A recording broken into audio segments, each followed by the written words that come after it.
அதிமுக கூட வந்து பங்கேற்கலாம், அதிமுக கூட வரலாம், எந்த கட்சியும் வரலாம், எல்லா கட்சியும் வரலாம்.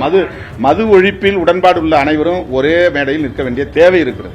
மது ஒழிப்பில் உடன்பாடு உள்ள அனைவரும் ஒரே மேடையில் நிற்க வேண்டிய தேவை இருக்கிறது. மதவாத சாதியவாத சக்திகளை தவிர யார் வேண்டுமானாலும் எங்களுடன் பங்கேற்கலாம், அதிமுக கூட பங்கேற்கலாம் என விடுதலை சிறுத்தைகள் கட்சித் தலைவர் திருமாவளவன் தெரிவித்திருக்கும் கருத்து தமிழக அரசியல் அரங்கில் பேசு பொருளாகியுள்ளது. இது 2026 நடைபெறவிருக்கும் சட்டமன்ற தேர்தல் கூட்டணிக்கான அச்சாரமா என்கிற கேள்வியும் எழுந்துள்ளது. விடுதலை சிறுத்தைகள் கட்சியின் மகளிர் பிரிவான மகளிர் விடுதலை இயக்கம் சார்பில் வரும் அக்டோபர் 2ஆம் தேதி மது மற்றும் போதை ஒழிப்பு மாநாடு கள்ளக்குறிச்சி மாவட்டத்தில் நடைபெறுகிறது. இதுகுறித்து செய்தியாளர் சந்திப்பு விசிக தலைமை அலுவலகமான அம்பேத்கர் திடலில் இன்று நடைபெற்றது. கட்சியின் தலைவர் திருமாவளவன், தலைமை நிலைய செயலாளர் பாலசிங்கம், துணை பொதுச் செயலாளர்கள் வன்னியரசு, ஆதவ் அர்ச்சனா, எஸ் பாலாஜி எம்எல்ஏ உள்ளிட்டோர் பங்கேற்றனர்.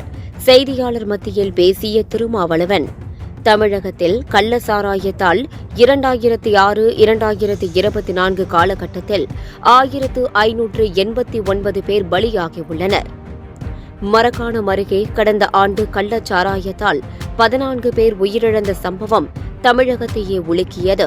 அதன் பின்னர் கள்ளக்குறிச்சியில் 69 பேர் பலியாகி இருக்கின்றனர். பாதிக்கப்பட்ட மக்களை களத்தில் சந்தித்த போது அரசு இழப்பீட்டை விட மதுபான கடைகளை மூட வேண்டும் என்றே கோரிக்கை வைத்தனர். மதுக்கடைகளை முற்றாக ஒழித்தால் மட்டும் சாவுகளை தடுக்க முடியும் என கண்ணீர் மல்க அவர்கள் கோரிக்கை வைத்தனர். மதுவிலக்கு கொள்கையை உயிர் மூச்சாக கொண்டிருந்தவர் காந்தி. அரசியல் ரீதியாக அவரோடு கொள்கை முரண் இருந்தாலும் மதுவிலக்கு, மதசார்பின்மை போன்ற கொள்கைகளில் உடன்படுகிறோம். அந்த வகையில் அவரின் பிறந்த தினமான அக்டோபர் 2ஆம் தேதி கள்ளக்குறிச்சியில் மாநாட்டை நடத்துகிறோம். அதற்கு உங்களின் முழுமையான ஒத்துழைப்பு தேவை என பேசியிருந்தார்.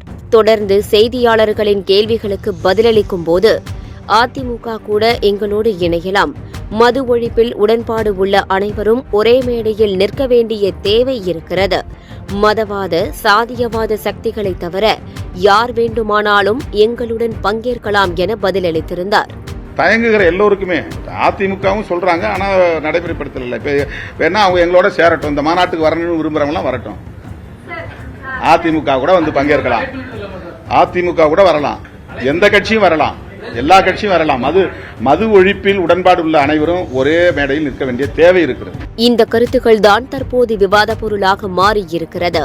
அதிலும் ஒவ்வொரு குடும்பத்திலும் குடிநோயாளிகளை உருவாக்கிவிட்டு நலத்திட்டங்கள் வழங்குவதில் எந்த பயனும் இல்லை என திருமாவளவன் பேசியிருப்பது ஆளும் திமுக அரசின் மீதான விமர்சனமாகவே அரசியல் விமர்சகர்கள் பார்க்கிறார்கள்.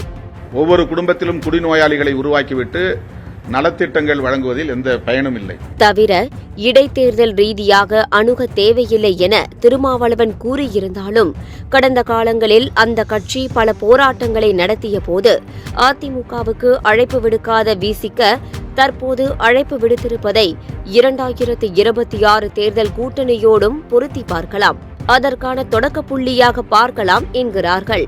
இந்த நிலையில் கடந்த காலத்தில் அதிமுக விசிக கூட்டணி குறித்து பார்க்கலாம். அதிமுகவுடன் 2006 தேர்தலில் கூட்டணி வைத்தது விசிக. அந்த கட்சிக்கு 9 தொகுதிகள் ஒதுக்கப்பட்டன. அப்போது தனிச்சின்னத்தில் போட்டியிட்ட விசிக 2 இடங்களில் வெற்றி பெற்றது.